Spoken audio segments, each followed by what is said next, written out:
Hey, what's up? I'll be helping you to diagnose and fix a fault with your LG heat pump dryer that is having problems with starting the cycle. Now, your model might look different to this one, but the diagnosis and the procedure that we're going to go through is similar across many different models. Now, what happens is you'll turn it on and then you select your cycle, and when you go to press start, you'll get a fault and it will be beeping and making a noise. So if you have a look on the right hand side here, just have a look on your screen. Of course, the numbers flashing and the start pause buttons flashing, but if you have a look at the bottom here, there's an exclamation mark and a sign on the filter bit. That's an error code to say something's happening with your filter. So you need to check your filter. Your filter is the one that you usually check after you finish every cycle. You're supposed to clean it after every cycle. So what we're going to do is we're going to open the door and have a look at our filter, see what's going on. In here, you open it up and take this out. Now with your filter, it usually has a sensor on the dryer itself, has a sensor on the side here. It senses that the filter is inside.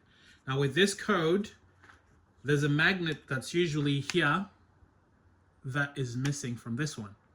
So usually when you're cleaning this, sometimes people bang it, and then with banging it, the magnet just falls out.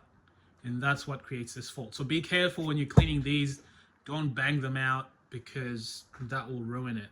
Now this has holes in it, that's the customer's one, but this magnet needs to be here. There's no magnet. You can go online and search for the magnet that's supposed to be in here. Just type in your model number and say filter magnet. And there's a lot of people selling these. LG recommends that you replace the whole filter. Now, this little magnet is what's missing from this. It will cost you maybe about, say, $30 to $40 shipped. And it's as easy to install as it is to fall out. What you do is you just open this up. And that just slides into the hole like that. Now, once you've done that, you can put it back in, and then we're gonna give it another go. Let's see what happens.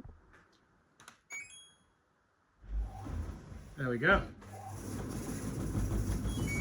So that's fixed. If you have any questions, be sure to leave them in the comment section below, and I'll try to help you as much as I can. Thanks for tuning in, and I'll see you on the next one.